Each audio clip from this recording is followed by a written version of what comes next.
Hey guys, it's Damien here from School of Attraction, and today's a special one because I want to teach you guys how to be really great in bed. But I'm not going to teach you some kind of crazy mystical movement of the hips or breath work that you do or anything crazy like that. I really want to cover the really important basics that a lot of guys get wrong when they're intimate with women that seriously degrades the sexual experience of the women that they're sleeping with, as well as debunk a number of theories and things that guys' minds often get hung up on that hurts the experience both for them and their partners. So if you just follow everything that I talk about in this guide, you're going to be well above average for any woman that you sleep with. So let's get started. So the first thing that I want to talk about is a real common concern for a lot of guys, as well as myself when I was younger, which is how long should sex go for? Now, before I made this video, I researched a bunch of the, what is the latest research on this topic, and essentially one of the best that I came up with was the Journal of Sexual Medicine. They asked a bunch of therapists for their opinions on how long sex should last. In other words, people who interact with a lot of men and women and couples about their sexual desires. And their guidelines essentially separated sex into four categories. That is, what would be an adequate time, what would be too short, what would be too long, and what would be desirable. So they rated penetrative vaginal sex that lasted from 1 to 2 minutes as too short. They rated sex that lasted 10 to 30 minutes as too long. And adequate sex lasted 3 to 7 minutes. And desirable sex, which is I know the one you want to know about, lasted 7 to 13 minutes. Now, I know that a lot of guys will often get hung up on this idea of trying to make sex last as long as possible, so they can come across like a stallion in bed. But actually, I'll tell you what, a lot of women don't like it. In fact, it can get sore for women very quickly. Like after that sort of 13-minute mark, 15, 16, 17, a lot of women get sore and they just want you to come so it can be over. Like they enjoy sex, but if they can't orgasm, if they can't get to that place, they're starting to get sore. They want it to end, especially when you're using a condom, because condoms create more friction. They create micro tears inside of the woman. So it can create extra pain. And so you don't want sex to go too long most of the time. Now we all know women who do. Like I've met women who just want to go for hours and hours and hours, but that's not the average. So don't freak out. As long as you can get to that sort of 10-minute mark roughly, you're doing good. That's right in the desirable range. Now, while we're on this point, I want to talk about the delicate area that I know a number of you struggle with, which is premature ejaculation. And I will admit that I struggle with this quite a bit in my 20s as well. But the good news is that you can still work around it. So if you have premature ejaculation, that's definitely something that you can work on and recover from, right? There's lots of guides about it. I'm not going to talk about it here. But in the meantime, right, what a lot of guys do, which is interesting, is they will have sex with a woman, come really quickly, feel really ashamed, and just kind of like close up and clamp up and don't interact with it too much after that. You need to enter sexual interactions mindful of the fact that you struggle with this right now. It'll go away in the future, but right now, what you can do is then start to focus heavily on her pleasure first, right? Focus on oral sex. Get really good at oral sex, right? Get good at touching her, playing with her body, other things we're going to talk about like foreplay. Start to get really great at that stuff. And then the premature ejaculation that you struggle with will be forgiven more often than not. And that was my experience too. So I would struggle with it in my 20s, and I'd still have women, casual sex partners, wanting to see me over and over again. So you can struggle with it and still pleasure a woman. So work on those angles and don't, as I said, don't clamp up and just make her feel like everything's weird and awkward, because that will completely destroy the experience for her. Okay, number 2. Many women will struggle to orgasm with a guy the first time they sleep with him, especially if it's like a casual sex kind of situation or a one-night stand, but also if you're just dating and, it's like the third, fourth date or whatever, and you start to have sex. A lot of women will struggle, and that is totally normal. Now, the big mistake that a lot of guys make is they put too much pressure on themselves and on the women for them to orgasm. So what guys are doing is they're going at it over and over, like they refuse to come because they want the woman to orgasm first, or he's done a really bad job. Meanwhile, the woman's getting sore and feeling like he's obsessed with trying to get her to orgasm, and all that pressure makes it harder for her to orgasm anyway, right? So it almost ensures that she never will.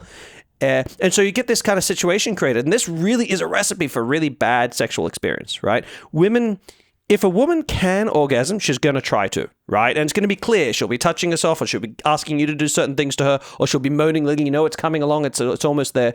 She'll be letting you know, right? Other times, she's going to struggle, in which case, when that happens, like when you've sensed that she is struggling to orgasm and kind of isn't sort of getting there anymore, or if you sense that she's working really hard to get you to actually orgasm, go with it, okay? Follow her body language on that, because last thing either of you want is that weird kind of awkward pressure. She can have that experience, no orgasm, and still feel like it's a really fun sexual time. So women don't have to orgasm to enjoy the act of having sex. Obviously, if they can, they want to, and you don't want to be a selfish lover, but don't get obsessed with it, especially the first time, right? If you can't get her off in the first time, we'll talk about this. Actually, you know what? I'm going to leave that for the next topic, for a couple of chapters, because I'm going to talk about that in a second. But yeah, don't get obsessed with that. It's one of the other things that absolutely destroys a lot of first times that I hear about from women when they sleep with guys. Number 3 is foreplay.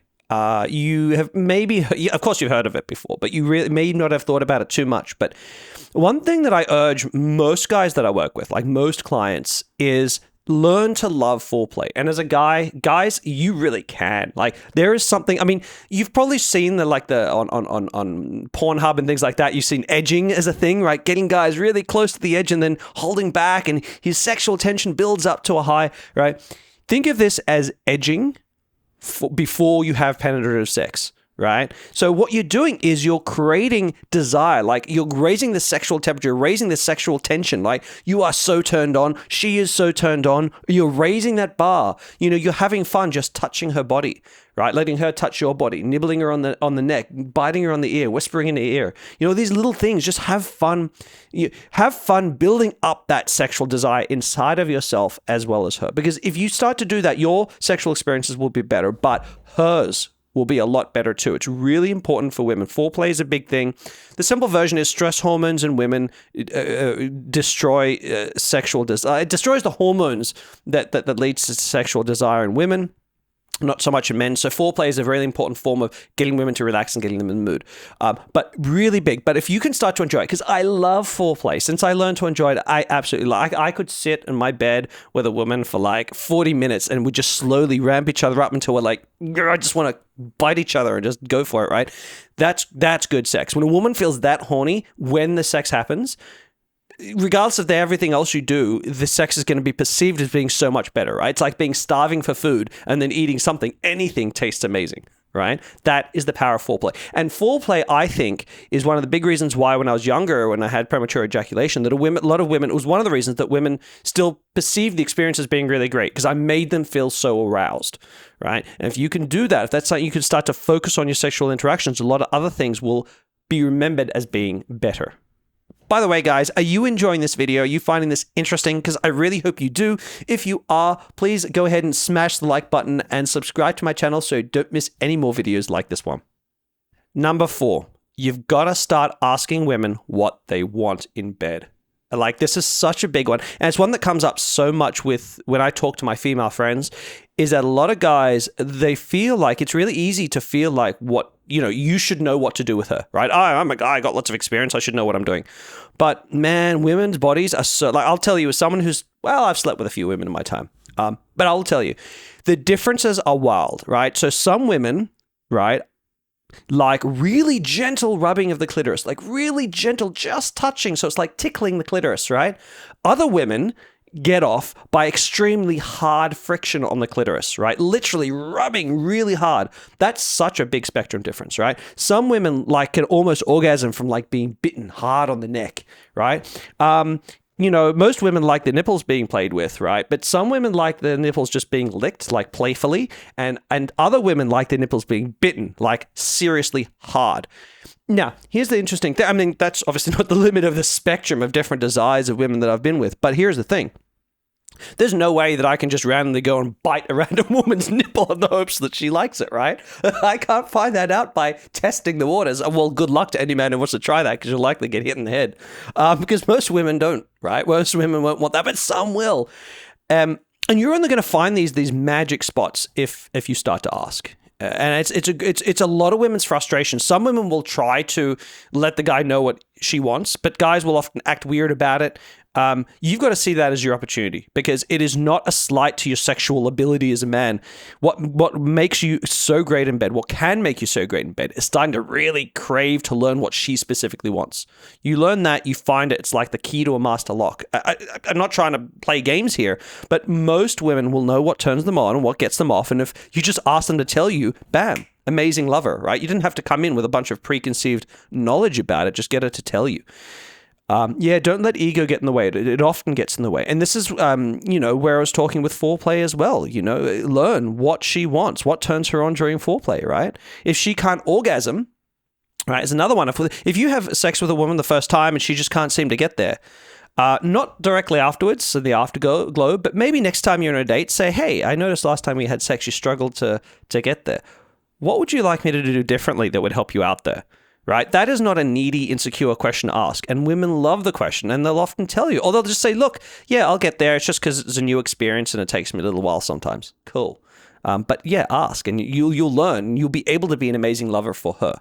Number 5 is really just a public service announcement, which is the first time that you have sex with a new partner, you are never going to be as good for her as someone else who slept with her 5 times before, right? So the first time is never as good as the 5th time, because it takes bodies a little while to get used to each other. Now, why do I kind of say that? I say that because also you will feel like you are doing a much better job with your ex-girlfriend than you are a new girl, right? Because you knew her body, you found out what she liked, and with this new girl, everything's different, and you're not going to be as good. And that is okay, and women already know that about their own bodies, and they're not going to hold it against you. So it's just a little public service announcement there. Don't freak out about it.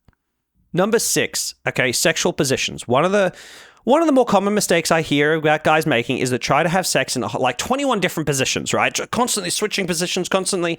Now, this can be really distracting. Like, I guess some women, there's a woman for everything. But a lot of women find this really distracting, because what happens is that they just start to get a really good momentum going, and then bam, it stops and he changes positions. Because what he's trying to do is show off, again, ego, show off that sexual prowess. Don't fall into that trap, right? Sometimes there'll be like a change, maybe 2 change of position in a sexual intercourse situation, but don't feel like you have to constantly change, especially if she's really getting into it and she's ramping up. Don't change things at that moment. Just stick with it, because she's finding a rhythm, she's finding a point, she's finding an angle, all those things that can help her, right, sexual experience. You don't have to constantly switch them up. Really, you don't. There tend to be 3 different positions that when you talk about women and what are their favorite positions, there tend to be about 3 that women really go with, and it tends to match a different vibe. So if you're thinking about the type of sex you're having with her, what you think she's looking for from you, what you're looking for from her, here's a bit of a guideline. 1, missionary, that is just the guy on top having sex, is really good for intimacy because you've got eye contact. So with that really great eye contact, it can be really intimate. It's a submissive position for her. It's often where most couples start with the first position, but that can be really good for intimacy, right? Slow, passionate sex. You can kiss each other easily, all that stuff. It's really good for that. Then you've got, that's the one first idea. The second type of favorite you tend to get is doggy style. And doggy style is generally lends itself better to like more aggressive, like assertive sex. Okay, different styles, different people, different times. But doggy style lends itself to that. Now, doggy style can really hit a really good angle for some women internally. And so some women really like it. It just hits a really good spot, and it's kind of animalistic, and for quite a number of women, that's a favorite. The third favorite that you'll often hear of is cowgirl or the woman on top. Now, this tends to be preferred for a few reasons. For one, it gives a woman control over the angle and the speed. So if women are trying to orgasm from sex, and lots of women can't, but if she's trying to, a lot of women like this position because it allows them to have control and really get the rhythm and everything going exactly how they want it and need it. I also tend to find women who like to show off their bodies really like this angle, because that is often, the guy gets the view of everything really nicely and can touch all the bits and pieces. And I like that. I like that position as well. But yeah, like women who feel like they're feeling really sexy and just want to be sexualized and grabbed and touched and admired, they can often like that position at that time as well. So it's different kind of moods suit different positions, but they're the 3 main ones. And you kind of try to match that to the style, to what you're both feeling in that moment. Okay, number 7 is a really important one, and it shouldn't really be underestimated, but it's this. Women who feel sexy will more likely want to have sex. And they'll be more assertive about it. So there's a very amazing skill. Like, it's a skill worth learning, is how to make a woman feel sexy. Right? Now, oftentimes, you're not going to be having sex with a woman on a first date. There's nothing wrong with it, but often it'll be a second or third date, fourth date maybe, that kind of thing. Get good at making a woman feel desired, right? Let her catch you checking her out, right? Especially if it's a second or third date and there's already been a little bit of flirting and things. Go, damn, you looking good in those jeans. Damn. Just let her see that. Let her see that she's arousing you, that she's turning you on, right? Again, this doesn't work if she's not sexually interested in the guy. This will just feel sleazy. But we're assuming it's a woman who likes you, who you're going to have sex with. When you make her feel desired, when you make her feel like she's getting the juices going, that she's getting the hormones flowing in your body, like you are feeling, right?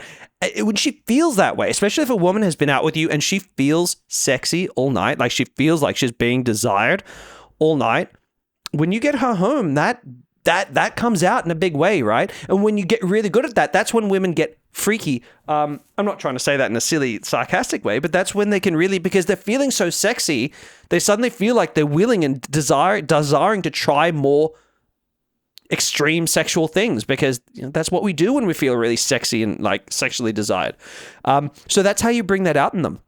So that's a very good idea. And this video, I can't possibly talk about how to do this in this video, but it's a very good skill worth reading about and learning about. Number 8, after the sex is over, stay connected with her. So what a number of guys do is post-coitally, they'll like get up, walk off, put the condom in the rubbish and just kind of start doing something else or talk to her from a distance or whatever. You want to really have a habit of staying close, like kind of cuddling or touching or whatever, and talking and recovering and being emotionally intimate in that moment. Like even with casual sex, you really want to get into that habit. Now, some women hate it because they don't want to connect at all and they want to stay distant, but most women do. And if you don't do that, and a lot of guys don't, you really detract from the overall sexual experience, because afterwards you suddenly pull away and it feels like this big unpleasant vacuum emotionally has been created after all this intimacy, and it can leave a woman feeling really quite undesired or unliked or used, just that one little act. So remaining connected, plus it's nice for guys. Honestly, if you struggle to actually want to connect with a woman after you've had sex with her, that's something you need to work on, right? But because it should be able to be a nice experience for you as well. But women will really, on average, want that after sex, or they'll walk away feeling like that wasn't such a pleasant experience. Which kind of leads me on to number 9, which is after you have sex with a woman for the first time, message her. Like, don't wait a week before you text her. And it doesn't have to be anything goopy or anything silly. You just say, you know what? I had a lot of fun last night. I'm looking forward to seeing you again soon. You can write something else similar to that. But the basic idea is a lot of guys, they wait a bunch of time. And there's a lot of vulnerability for a lot of women when they first have sex with a guy. And even if it's just casual sex, most women don't want to feel used, right? It's an important part of that. Like feeling used or just like, done. Now that I fucked her, I'm done with her. Throw her off to the curb. Women hate that feeling. And if you just disappear and like kind of ghost her for a week, that sucks, right? And you don't want to do it, because if you do that again, that impacts her feeling about how sexy that night felt. Because you can take a great sexual experience and turn it nasty in a heartbeat by just making her feel disgusting about it. Right? And that's how she will feel. She'll feel like she was disgusting on that night instead of I was a sexual goddess. I was disgusting prostitute who got used. That's that feeling that you can easily shift by handling the post-sex care in a poor way. Now, I just want to give a bonus 10th point, because you know what? 10 seems like a better number to end on than 9, but really, it's about penis size. Don't sweat penis size too much, okay? First of all, you got no idea how many women I talk to who actually prefer slightly smaller to slightly larger, okay? And one of the reasons is it's just not fun to have your cervix repeatedly being poked at during an aggressive sex session by guys above average, right? A lot of women find that painful and unpleasant. So yeah, it's quite amazing. Now, obviously, there are women who love it really big, and that's fine. More power to them. There's nothing wrong with that. But most women actually aren't too bothered either way. They just want the attentiveness, the closeness, the desire to please her, to touch her the right way, and make her feel really sexy. All the other stuff we've talked about. If you are someone who there's a condition that's called microphallus, which is where you're really very small indeed. If you have this, I understand that there is so much pressure on penis size. I've known a few women who have dated guys with this, actually dated, not just randomly screwed, but dated. And what those guys did that other guys don't who have this condition is they just focused on pleasing her sexually in other ways. So the sex with the guy was always pleasurable even if there wasn't a ton of penetration, right? And you can bring toys into the equation. Often that was done, and other things as well. So what you're doing is you're still creating an amazing sexual experience, and she'll give you an amazing sexual experience back, and that's what you're doing. And so yeah, there's still a sexual connection. There's still energy exchange. There's still orgasms happening on both sides. Both parties can be perfectly happy. Just don't sweat it too much. If you walk into sex with too much shame clouded around you, it's never going to be fun, whatever the shame is about. Shame will always drag down a sexual experience. Now, of course, there's a lot more that I could say around sex, guys. This is such a big topic. I wanted to cover the big bases, or what I saw as the big bases in my coaching of men and women. Because if you just get these things right, if you just listen to this video and get this stuff right, you're going to be so much far above average compared to the average guy. Because the average guy is really quite a rubbish experience. And yeah, you don't have to be like hung like a horse. You don't have to have the sexual athleticism of Usain Bolt. You just need to get this stuff. Like, listen, know what she wants. Like, be focused on her pleasure. Don't bring shame into it. Have good post-sex care. And if you do those things, most women are going to see it as a very pleasurable experience and going to want to see you again. And that's really what it's all about. So, if you're watching this video, let me know if some of these are new to you, especially if you're a woman watching. Let me know if there's something you'd like me to add in another video. If you liked this video and want me to talk more about sex, and I guess being good at sex, even though I'm not a sex therapist, I work with a lot of men and a lot of women. I know what's going on in the bedroom, what can be improved. So if you'd like more videos on this, let me know. As always, if you've liked this video, please give me a thumbs up and a like, and I look forward to seeing you in future videos.